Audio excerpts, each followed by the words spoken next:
fella, he does real math. Gives you guides, puts you on the path. With today's lesson, he is in his zone. So come on now, let's get going.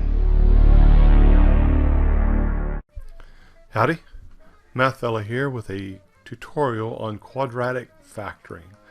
Give you a phrase to help you remember the process. Math Fella says go fish, to help you remember to multiply, factor, substitute, group, and then factor again. So let's jump into one here.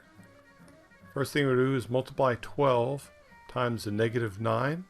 So it's the number in front of x squared times the number with no x. 12 times negative 9 gives a negative 108. So next I want to look to the factors of that negative 108. One of them is going to be negative, one is going to be positive. I want to find the factors that add to equal the number in front of x, which in this case is 33. So looking through my factor options here, I'm going to select this one, the positive 36 and a negative 3. So next I will then substitute.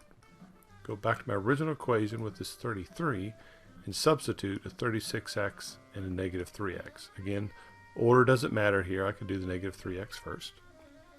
Once I've done that substitution, next I want to group the first two terms and group those last two terms for some factoring practice. So once I've done that grouping, so I've done it with parentheses here, I move to the next step where I looked at these two terms and I find a common value, which is going to be 12x, and I'll leave this x plus 3. Look at the next two terms, common value is a negative 3, and that leaves this x plus 3. So the x plus 3, key item I'm looking for to confirm that I can factor these. So after that factoring, I then want to group my x plus 3's together up front here, and that leaves a 12x and a negative 3, which is my other factor.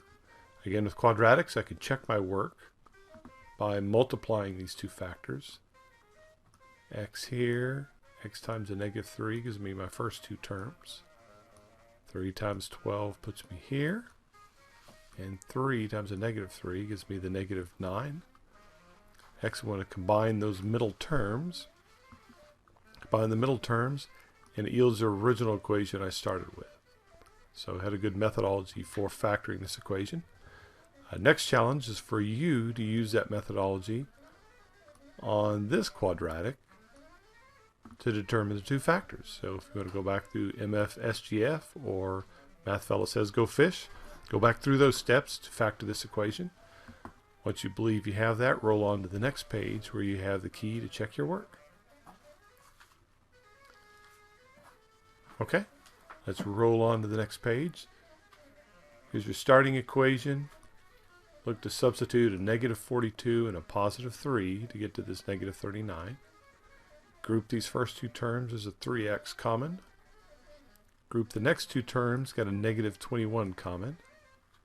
So then your first term, 2x plus 1. Second term, 3x minus 21. So that is factoring a quadratic equation. Math Fella does real math.